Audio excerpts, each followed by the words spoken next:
आप यकीन जाने कि ये दाल इतनी मज़ेदार बनेगी कि जो ये दाल नहीं भी खाता होगा तो वो फरमाइश करके आपसे ये दाल ज़रूर बनवाएगा। बिस्मिल्लाहिर्रहमानिर्रहीम। वेलकम है आप सभी का मेरे यूट्यूब कुकिंग चैनल घर का जायका बाय सादिया खान में। मैं हूँ कुकिंग एक्सपर्ट सादिया खान और आपके लिए हमेशा ही लेकर आती हूँ बहुत ही मज़ेदार और यूनिक सी रेसिपीज़। तुम्हारी दाल यहाँ नहीं गलने वाली, ये मुँह मसूर की दाल। आपको नहीं कह रही बल्कि आज की बनाई जाने वाली रेसिपी के कुछ हिंट्स दे रही हूँ आपको। जी हाँ, आज मैं आपके लिए लेकर आई हूँ मलका मसूर की दाल की रेसिपी। ये दाल कैसे तैयार करूंगी, आइए वीडियो में मुकम्मल तौर पर जान लेते हैं। तो चलिए चलते हैं किचन काउंटर की तरफ जहां पर काली मसूर की दाल का तमाम सामान पड़ा है। दाल पकाने के लिए मैंने कुकर ले लिया है। अब इसमें मैं शामिल करूंगी 4 गिलास पानी और फ्लेम को कर लूंगी ऑन।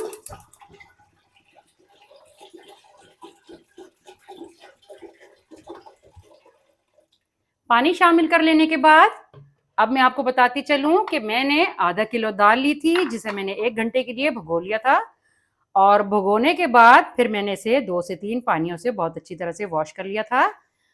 अब ये भीगी हुई दाल मैं शामिल करूंगी पानी में। दाल पानी में शामिल कर लेने के बाद अब मैं आपको कुछ सूखे मसालों के बारे में बताती चलूं जो मैं शामिल करूंगी। 1 खाने का चम्मच सुरख मिर्च का पाउडर, 1 चाय का चम्मच हल्दी पाउडर, 1 खाने का चम्मच अनियन पाउडर और 1 चाय का चम्मच भरकर नमक का लिया है। अब ये चीजें मैं इसमें शामिल कर दूंगी और चम्मच की मदद से अच्छी तरह तमाम मसाले दाल और पानी में मिक्स कर दूंगी। अब मैं आपको बताती चलूं कि 2 बड़े साइज के टमाटरों को मैंने ब्लेंड कर लिया है और अब ये भी मैं शामिल कर दूंगी दाल में और इन तमाम चीज़ों की बहुत अच्छी तरह से मिक्सिंग कर लूंगी। तमाम चीज़ें मिक्स कर लेने के बाद अब मैं आपको एक बात और बताती चलूं कि जब भी आप कुकर का यूज़ करें तो कुकर में जो भी चीज़ बनाएं, अगर आप उबली हुई चीज़ भी बना रहे हैं तो फिर भी आपने तकरीबन 1 खाने के चम्मच के करीब कुकिंग ऑयल ज़रूर डालना है।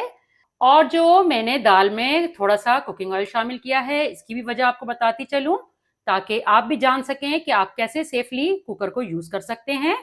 अब मेरे पास ये कुकर का ढक्कन है। मैं आपको बताती चली हूँ कि जो ये वाली नोजल होती है इस पर जब हम वेट लगाते हैं तो इसमें अक्सर जब प्रेशर बनता है दाल में या किसी भी चीज़ जो हम पका रहे हैं उसमें, तो इन हिस्सों में कोई छिलका या कोई भी ऐसा इंग्रेडिएंट जो हम कुकिंग के दौरान इस्तेमाल कर रहे हैं वो इसमें फंस सकता है।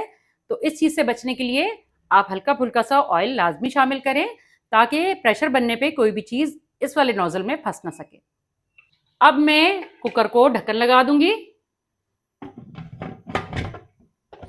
अब मैं दाल को तकरीबन कुकर में 15 मिनट का प्रेशर लगा लूंगी और मिलते हैं अब आपसे 15 मिनट के बाद। कुकर को चलाए हुए 15 मिनट का टाइम कंप्लीट हो चुका था तो मैंने फ्लेम को ऑफ कर दिया और अब कुकर की तमाम भाप निकल चुकी है। तो आइए दाल को चेक कर लेते हैं।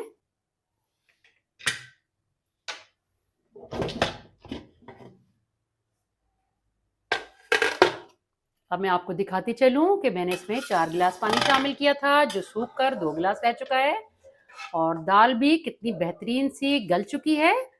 अब मैं चूल्हे के फ्लेम को एक बार फिर से ऑन कर दूंगी और अब लगा लूंगी इस दाल पर बघार जब तक ये दाल हल्की आंच पे पकती रहेगी। अब मैंने एक चूल्हे पर फ्राई पैन रख लिया है और इसमें मैंने शामिल किया है आधा कप कुकिंग ऑयल। अब मैं इसमें शामिल करूंगी 4 से 5 लहसुन के जवे मैंने गोल गोल कट कर लिए हैं। इन्हें मैं गोल्डन होने तक फ्राई कर लूंगी।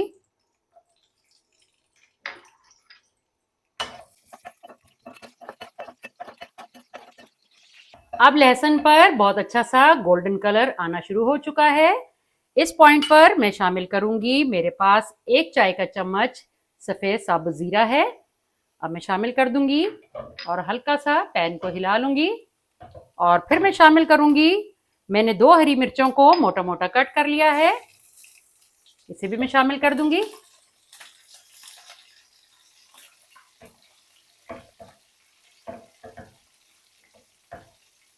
आप यकीन जाने कि ये दाल इतनी मज़ेदार बनेगी कि जो ये दाल नहीं भी खाता होगा तो वो फरमाइश करके आपसे ये दाल ज़रूर बनवाएगा।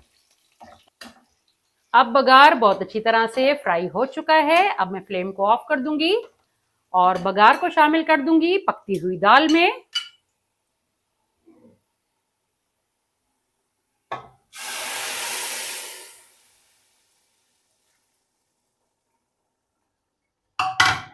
और चम्मच की मदद से मैं दाल को और बघार को आपस में मिक्स कर लूंगी।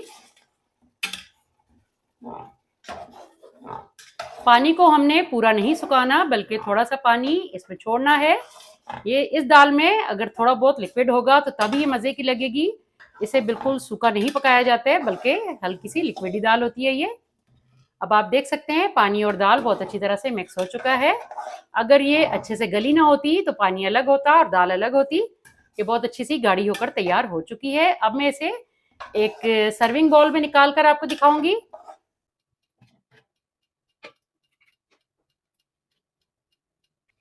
आप ये मलका मसूर की दाल एंजॉय कर सकते हैं मज़ेदार से तवे के गर्मा गर्म पराठों के साथ और बॉयल्ड राइस के साथ।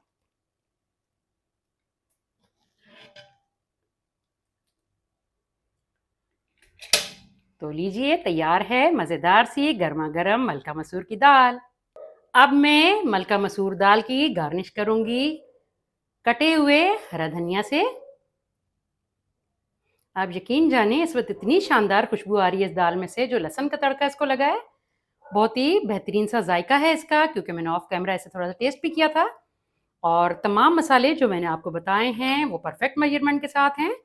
तो आप भी इसे बिला झिझक ट्राई कर सकते हैं। तो फिर कैसी लगी आपको आज की मलका मसूर दाल की रेसिपी? अपनी कीमती फीडबैक से मुझे लाजमी आगाह करें। और अगर आपको मेरी आज की रेसिपी पसंद आई है तो थम्स अप दें।